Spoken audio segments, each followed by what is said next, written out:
Hey guys, welcome to another Dalton Trucking training video. Today we're going to be focusing on paperwork, logbooks, BOL, stuff like that. So let's start off with your daily log. First thing you want to do in your daily log is put the date in the upper left hand corner. That's today's date, followed by your truck number, your employee ID number, and your trailer numbers. Today we're going to be starting our day at 6 a.m. So I'm going to draw a line on line 1 to 6 a.m., bring it down to line 4, and then put a flag at 6 a.m. explaining what I was doing. I'm going to want to put the city, the state, and the action performed for this. Okay, so now's the perfect time to start thinking about when you need to take your lunch.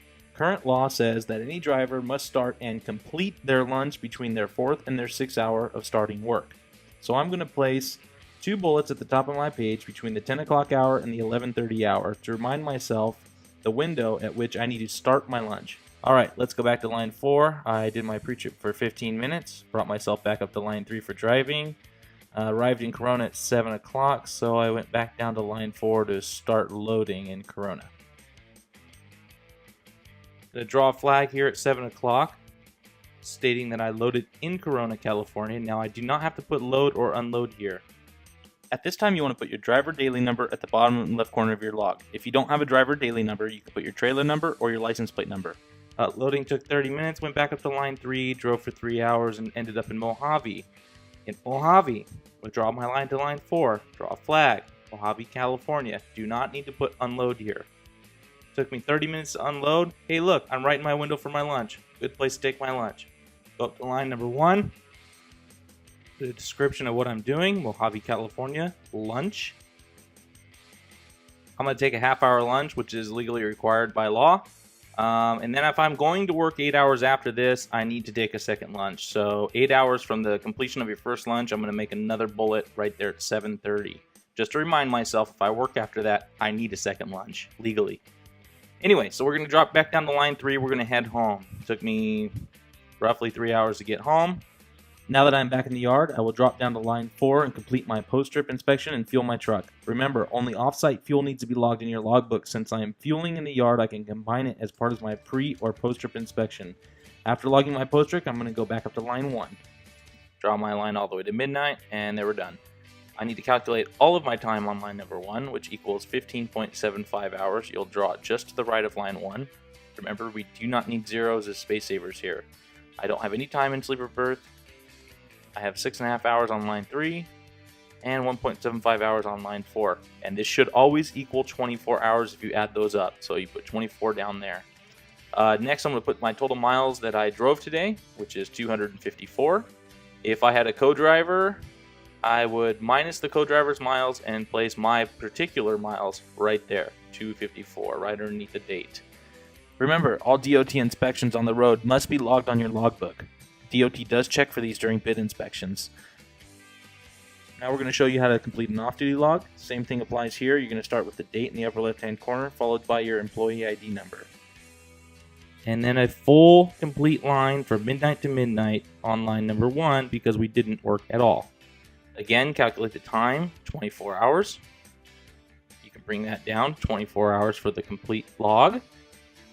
And we're going to explain how many days we had off consecutively. So we're going to put a 5 down there and throw the dates in between. So I was off November 1st to November 5th, off duty. Remember, the first day that you are off needs to be the first day on your log. This must be like this. Next, we're going to sign it and complete it and turn it in.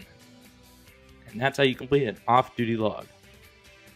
Remember, you must turn in a log for safety meetings, medical card exams, training videos, and any other company-related training or work.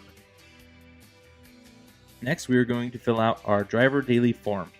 This form is going to be filled out almost exactly the same, starting with your employee ID number, followed by your truck number and your trailer numbers. Remember, a separate driver daily form will need to be filled out for each power unit you drive that day. Next, we'll fill in the date, followed by your start time, circle AM or PM, followed by your start odometer. Do not abbreviate your odometer. Make sure to fill out the odometer and all the odometer numbers. We want to make sure we have all of these with us before we start our day, so we're going to check to make sure that we have them. If we don't, we can go to the shop office or the parts room and request. Next, you want to put your dispatch number in your first box, followed by what you are doing that day, Corona Clay, California, to CPC Mojave, California. If you have separate loads, you can enter those here. If you're picking up a preload, you can enter it on the far right corner. Instead of putting your dispatch number, just write preload. You'll put the dispatch number the next day on your driver data. I want to write 138 miles right here. Those are my loaded miles only.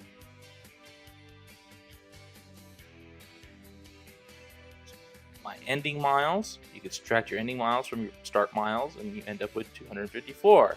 Your off-road miles go here. Only off-road miles, which means anything that is not on the general highway or public street.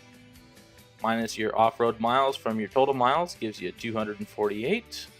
I pumped 42 gallons of fuel and did not use any oil. I missed 0 loads and completed 1. At the top middle of the page it says, did you miss any of your assigned loads? I checked no, which completes my driver daily, and I signed it. Next, we're going to look at an over-the-road or out-of-state driver daily. First, you'd put the date there, the state you're driving in, and then whatever routing you took to get to where you need to go. So I just took the 10 in California. My starting mile is in California. We'll have 523, 238. I ended at 523, 430. Basic math gives me 192 miles in California. As soon as I crossed over into Arizona, I created the next line. My routing was 10 to 303, 17, 260, and 89A. I purchased 44 gallons of fuel. Put your start Arizona miles there, your ending Arizona miles there, followed by your total miles in Arizona. And that's how you fill out an out-of-state driver daily. Next, we're going to look at a bill of lading for the bottom division. Start at your date top corner, followed by your truck number, trailer numbers, and your employee ID number.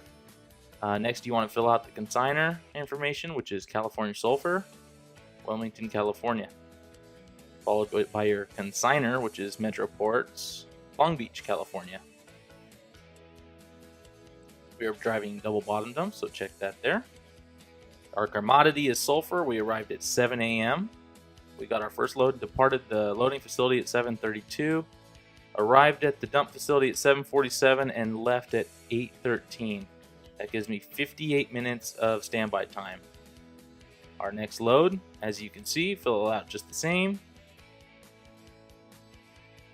But instead I have 10 minutes of standby time. Third load, fourth load, fifth load, all the same concept. Here's how we fill out one with more standby time. Make sure that if you have a lot of standby time, you write the reason why in the right corner there. Underneath that, another 80 minutes of standby time. Why? Well, because the loaders took a lunch. Underneath that, my truck broke down. I'm having a great day here.